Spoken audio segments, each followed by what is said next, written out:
No se requieren abogados, ni jurado, ni pruebas.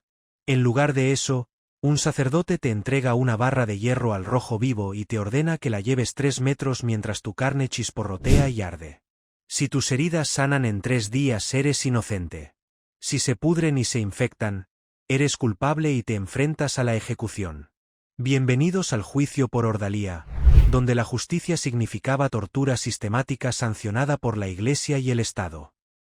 No se trató de un suceso raro guardado en los libros de historia.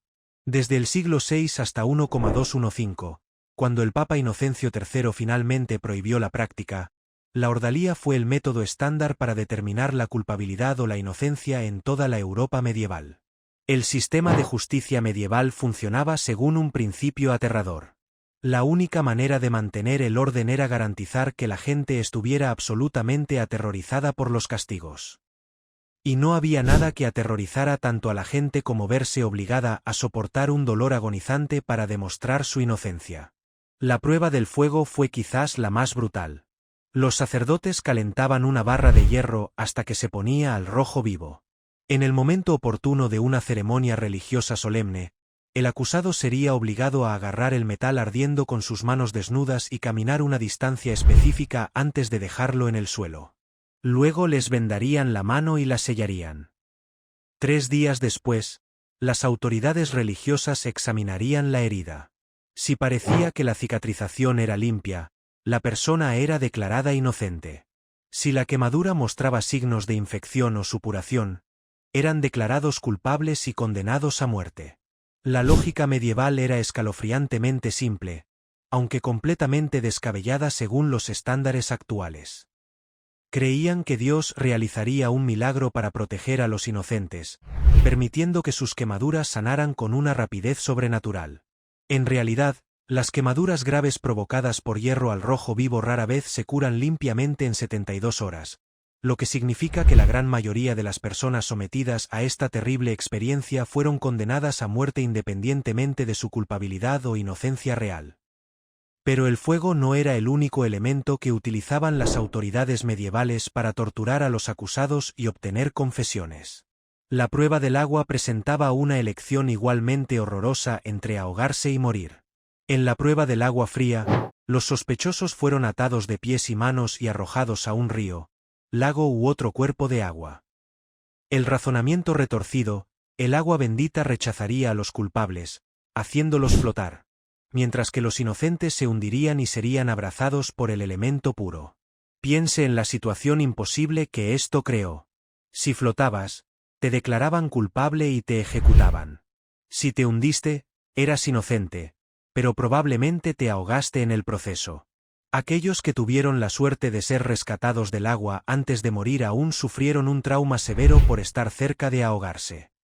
La experiencia del agua caliente fue igualmente bárbara. Los acusados tenían que sumergir la mano en un caldero de agua hirviendo, a veces lleno de aceite o plomo fundido, y sacar una piedra del fondo. Al igual que la terrible experiencia del fuego, su destino dependía de lo bien que sanaran sus horribles quemaduras en los días siguientes. Estos no fueron actos de violencia aleatorios ni justicia popular. El juicio por ordalía fue administrado por sacerdotes entrenados, siguiendo procedimientos litúrgicos establecidos.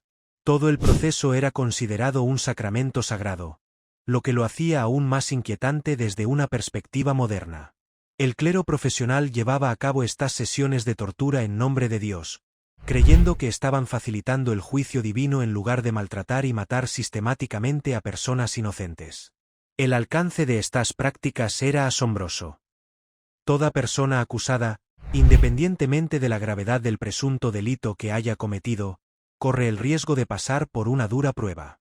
El robo, el adulterio, el asesinato, la blasfemia e incluso las disputas sobre la propiedad podían dar como resultado que uno se viera obligado a agarrar metal al rojo vivo o casi ahogarse en agua bendita.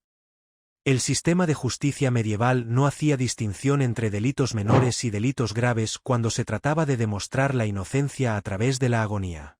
Lo que hace que estas prácticas sean aún más impactantes es que no se limitaban a ciudades fronterizas desesperadas y sin ley. Se trataba de procedimientos legales formales a los que asistían nobles, clérigos y ciudadanos comunes por igual. Los registros judiciales de la época describen las ceremonias con meticuloso detalle, tratando la tortura sistemática de sospechosos como un asunto administrativo de rutina. Pero quizás el aspecto más extraño de la justicia medieval no fue cómo trataban a los sospechosos humanos, sino más bien su decisión de extender todos los derechos legales y los juicios formales a los animales. Durante siglos, los tribunales europeos procesaron a cerdos, ratas, langostas e incluso delfines por crímenes contra las personas, la propiedad y Dios. No se trataba de gestos simbólicos ni ceremonias religiosas. Se trataba de procedimientos judiciales legítimos llevados a cabo por abogados profesionales, siguiendo el derecho procesal establecido. Cuando un animal era acusado de cometer un delito, recibía los mismos derechos y protecciones que cualquier acusado humano. Se realizaron investigaciones oficiales antes de cualquier arresto. A los animales se les asignaron abogados defensores y recibieron juicios completos ante jueces. Los animales domésticos que podían ser capturados comparecían ante el tribunal, mientras que las criaturas salvajes, como los enjambres de langostas, eran juzgadas en ausencia. El caso más documentado y perturbador ocurrió en Fallet, Francia, en 1386. Donde un cerdo fue juzgado por matar y comerse a un bebé humano. El cerdo fue vestido con ropa humana, con chaqueta y pantalones incluidos, y llevado ante un tribunal formal. Abogados profesionales defendieron tanto los intereses como los de los cerdos acusados, mientras un juez presidía el proceso con total seriedad. El cerdo fue declarado culpable, obligado a confesar a través de un intérprete, recibió los últimos sacramentos de un sacerdote y fue ahorcado públicamente en la plaza del pueblo. Un grabado en madera de la época representa esta escena surrealista que muestra multitudes reunidas para presenciar la ejecución de un cerdo vestido de persona. Este no fue un incidente aislado de locura medieval.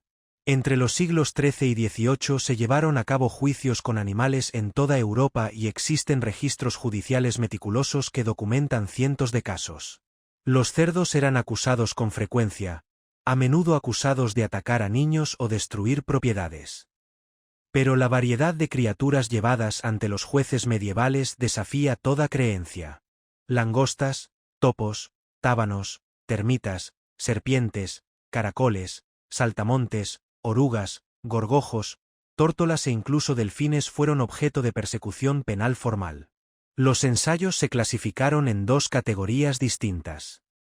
Los tribunales seculares se ocupaban de animales individuales acusados de dañar a los humanos o dañar la propiedad, mientras que los tribunales eclesiásticos se ocupaban de enjambres de alimañas que amenazaban los cultivos. Los ratones y las langostas eran excomulgados rutinariamente por sus delitos relacionados con los granos, y los funcionarios de la Iglesia emitían documentos formales que desterraban especies enteras de regiones específicas. Lo que hace que estos procedimientos sean aún más absurdos es la seriedad con la que los tomaron las autoridades medievales. Los animales gozaban de las mismas protecciones legales que los acusados humanos. Ninguna criatura fue detenida sin una investigación oficial. Se designaron abogados defensores para defender sus casos y los jueces deliberaron cuidadosamente antes de emitir veredictos. Los gastos legales fueron enormes y comunidades enteras financiaron juicios elaborados para criaturas incapaces de comprender el concepto de crimen o castigo.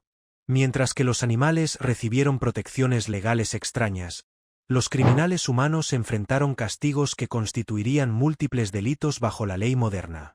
El sistema de justicia medieval empleaba la tortura sistemática, la mutilación y la ejecución por crímenes que hoy consideraríamos infracciones menores. Las mujeres condenadas por asesinato fueron estranguladas y luego quemadas vivas. La caza ilegal en los parques reales tenía como resultado que te cortaran las orejas. La alta traición acarreaba el horrible castigo de ser ahorcado, arrastrado y descuartizado mientras aún estaba consciente. La brutalidad sistemática fue diseñada para aterrorizar a la población y lograr su sumisión. Las comunidades locales se negaron a pagar por las cárceles, por lo que a las autoridades les resultó más barato ejecutar a los criminales directamente o mutilarlos como advertencia para los demás. La mayoría de las ciudades tenían gibits afuera de sus murallas, donde los cuerpos ejecutados eran dejados pudrirse durante semanas como macabros recordatorios de lo que les sucedía a los infractores de la ley. Incluso las infracciones más pequeñas conllevaban duras sanciones, diseñadas deliberadamente para hacer que los pobres tuvieran miedo de salirse de la línea. El robo de cualquier cosa que valga más de 12 peniques, equivalente a 3 semanas de salario, significaba un viaje a la horca. Alterar el orden público, la vagancia, el juego, jugar al fútbol o utilizar un lenguaje abusivo en la calle podían dar lugar a la humillación pública en el cepo, a ser marcados con hierros candentes o al encarcelamiento en mazmorras donde muchos morían por las malas condiciones sanitarias y el hambre. La blasfemia conllevaba castigos particularmente severos que conmocionarían la sensibilidad moderna. Hablar contra Dios o la Iglesia podría resultar en que le corten la lengua, lo quemen en la hoguera o enfrenten una elaborada tortura pública diseñada para maximizar el sufrimiento y al mismo tiempo servir como entretenimiento para las multitudes. La Iglesia controlaba todos los aspectos de la vida diaria, dictando lo que la gente podía vestir, comer y cuándo podía consumir ciertos alimentos. Las autoridades religiosas prohibieron el consumo de carne los miércoles, viernes, sábados y durante el Adviento y la Cuaresma, lo que significa que más de la mitad del año estuvo sin carne por ley. Violar estas restricciones dietéticas se consideraba un pecado castigado por los tribunales eclesiásticos, que operaban con sistemas jurídicos paralelos y sus propios métodos brutales de aplicación. El contraste entre cómo la sociedad medieval trataba a los animales y a los humanos revela la completa inversión moral de su sistema de justicia.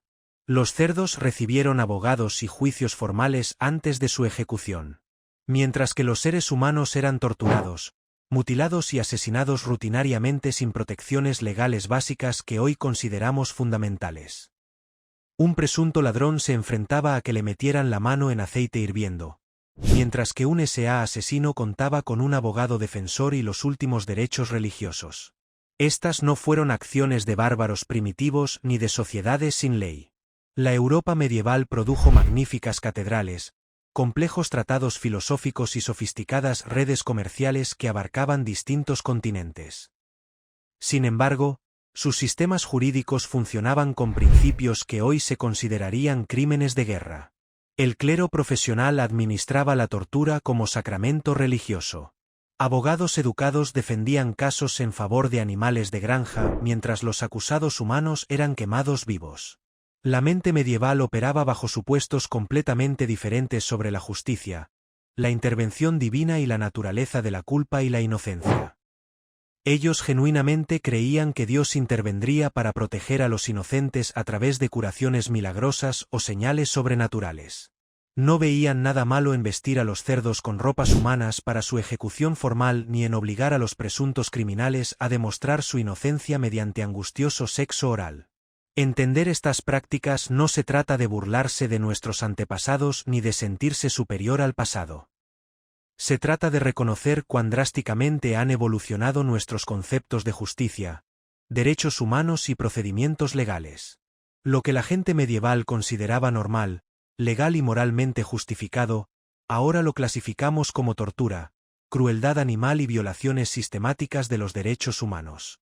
La próxima vez que alguien romantice la Edad Media con cuentos de caballeros y nobles misiones, recuerde la realidad detrás de los muros de ese castillo. La justicia significaba tortura sistemática. Los procedimientos legales implicaban vestir a los animales de granja con ropa humana para su ejecución pública, y para probar la inocencia era necesario sobrevivir a quemaduras con hierro al rojo vivo o casi ahogarse en agua bendita. La Europa medieval creó un sistema legal tan extraño y brutal que hoy prácticamente todos sus aspectos serían considerados delitos múltiples. Quizás esa sea la lección más importante que podemos aprender al estudiar estas prácticas perturbadoras. ¿Hasta qué punto ha progresado la civilización humana en la protección de los inocentes y en la garantía de un trato justo ante la ley?